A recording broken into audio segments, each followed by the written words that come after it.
Hi everyone, welcome back to the channel. Thank you for joining me here for another episode of DeeDee Does History.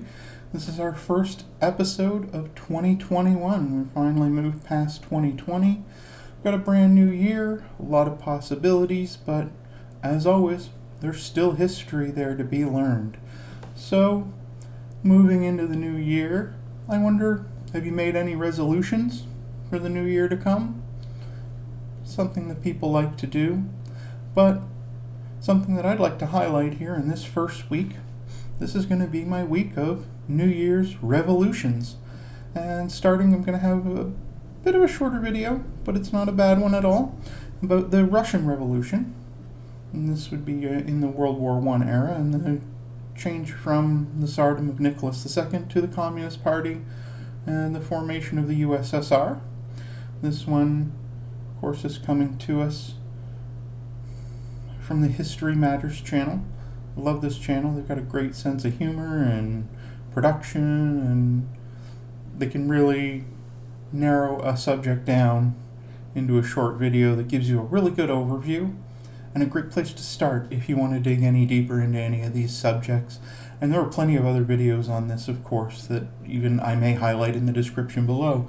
I'll put the information on this original video as well, because if you enjoyed it, you can click through, like the original video, subscribe to the channel if you really like them, and support these creators, because we do love all the historical content that they provide us here on YouTube. So, again, thank you for joining me, and without any more ado, let's get right into the video.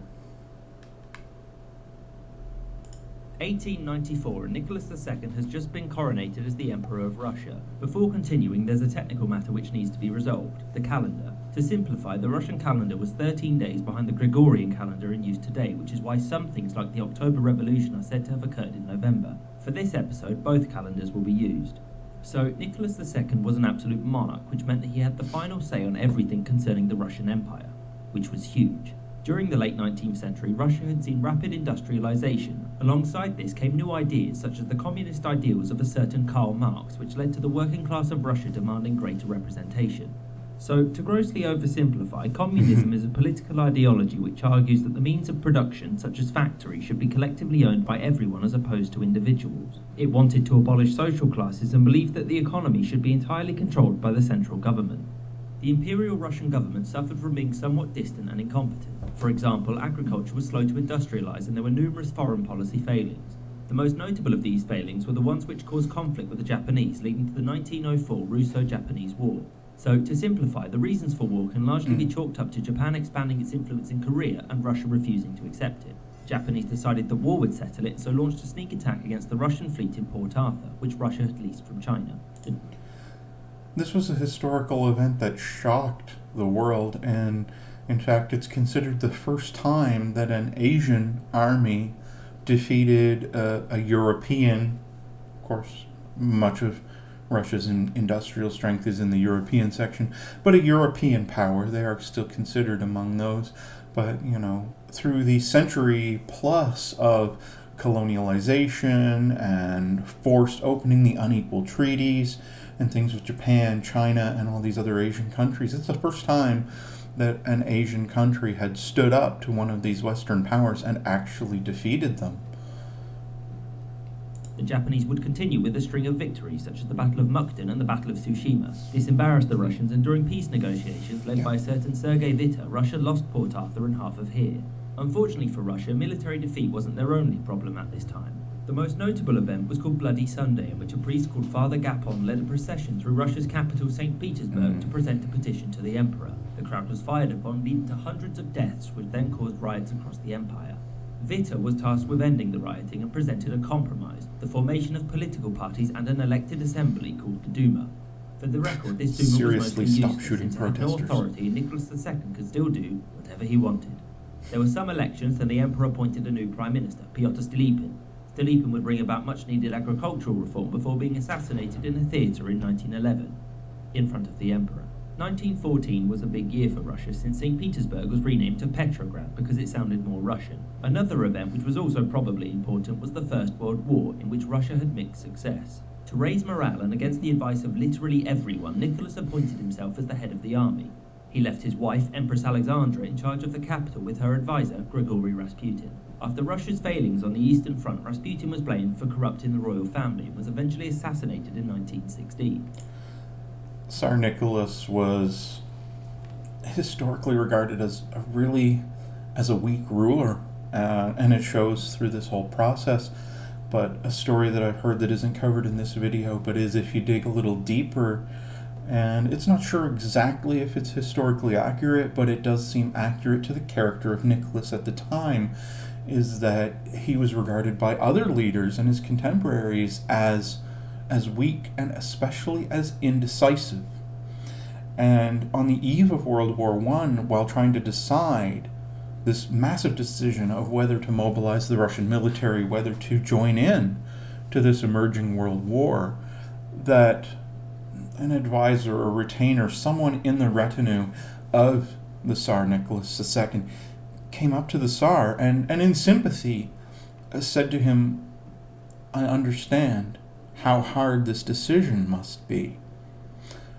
Taking that as a slight against his ability to decide, pushed him and pushed Russia into the World War.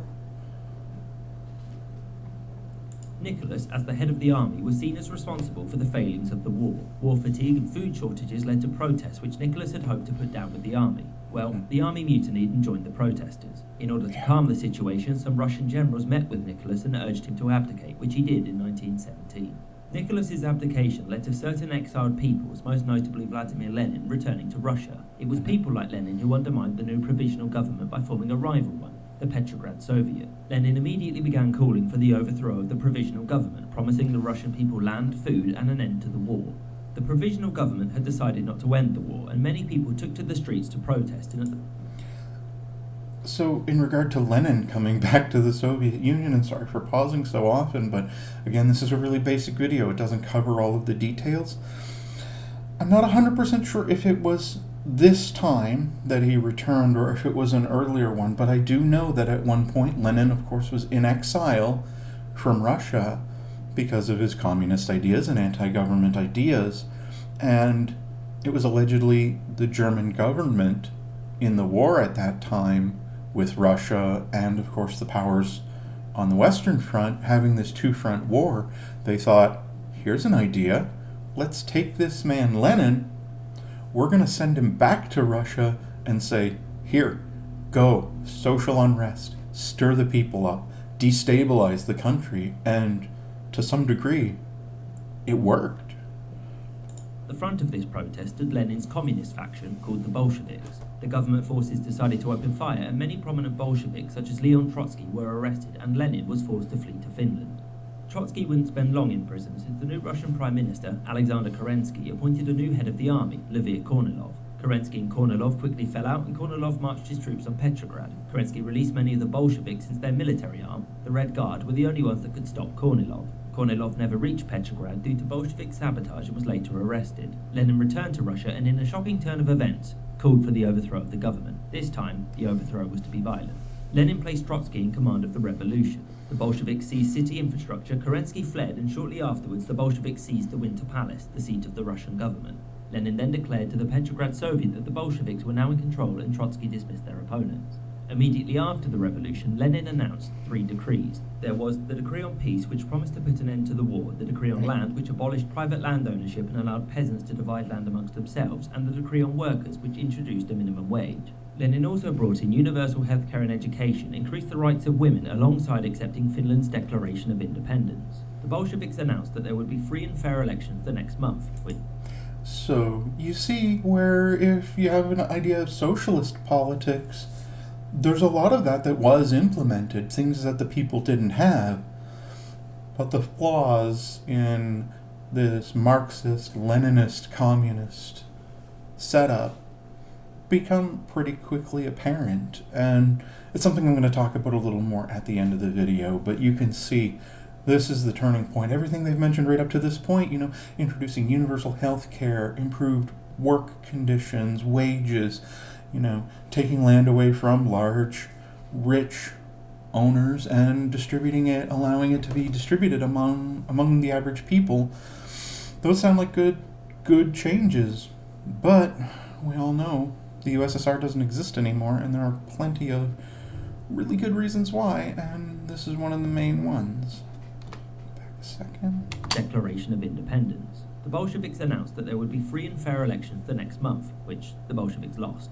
This was not what Lenin had planned, so he ordered the Red Guard to shut down the elected assembly and had himself placed in charge. Moscow was declared Russia's new capital, and Lenin switched to the Gregorian calendar. In the March of 1918, after some tough negotiations and an invasion, Trotsky and a team of delegates managed to secure a humiliating peace with the Central Powers. This treaty, the Treaty of Brest-Litovsk, gave up all of this territory to Germany and the Austro-Hungarian Empire, although they themselves would be forced to give this up in the Treaty of Versailles. To many in Russia, this peace was long overdue. To others, such as the Czechoslovakian Legion, it was a complete betrayal. The Czechoslovakian Legion had fought for Russia in the First World War in return for Czechoslovakian independence from the Austro-Hungarian Empire.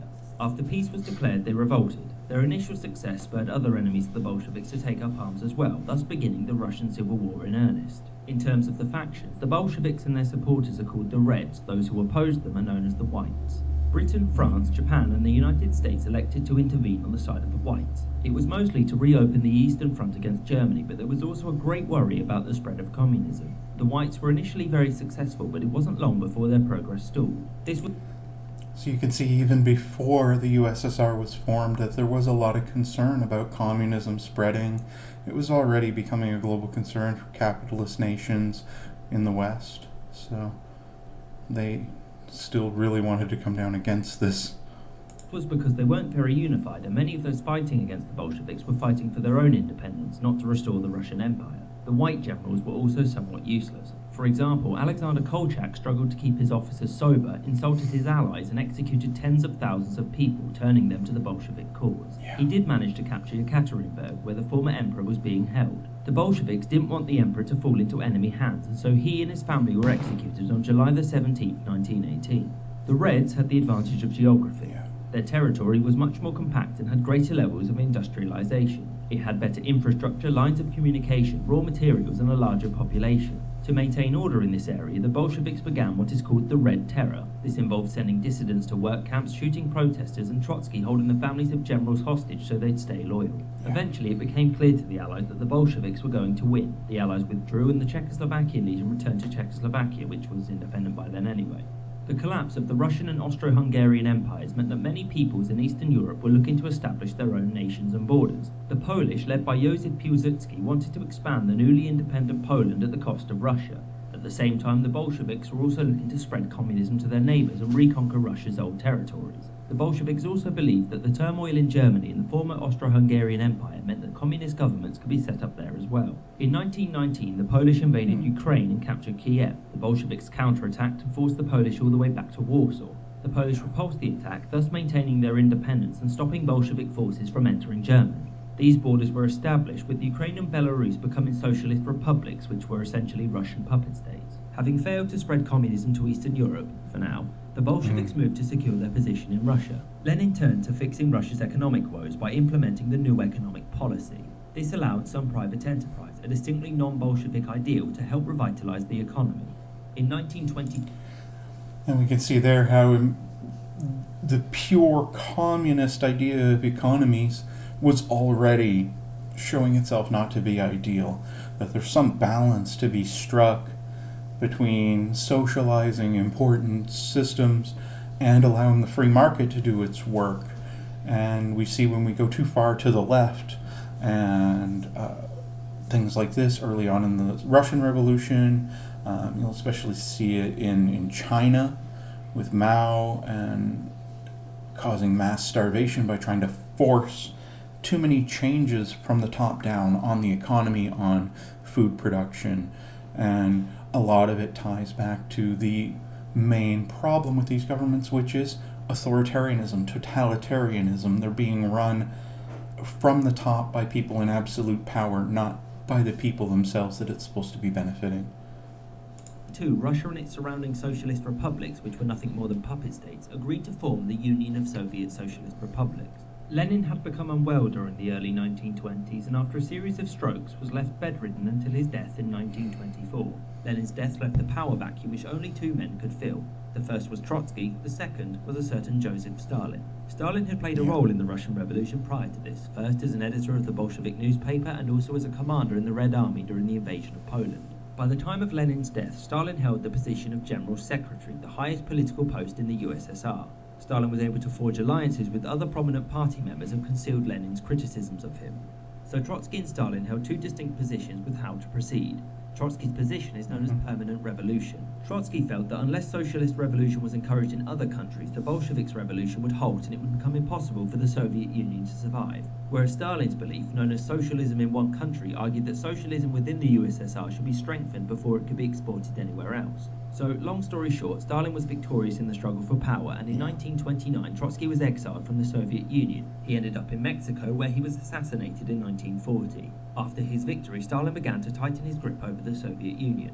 He did this via purges, assassination, censorship, and a secret police force, the NKVD.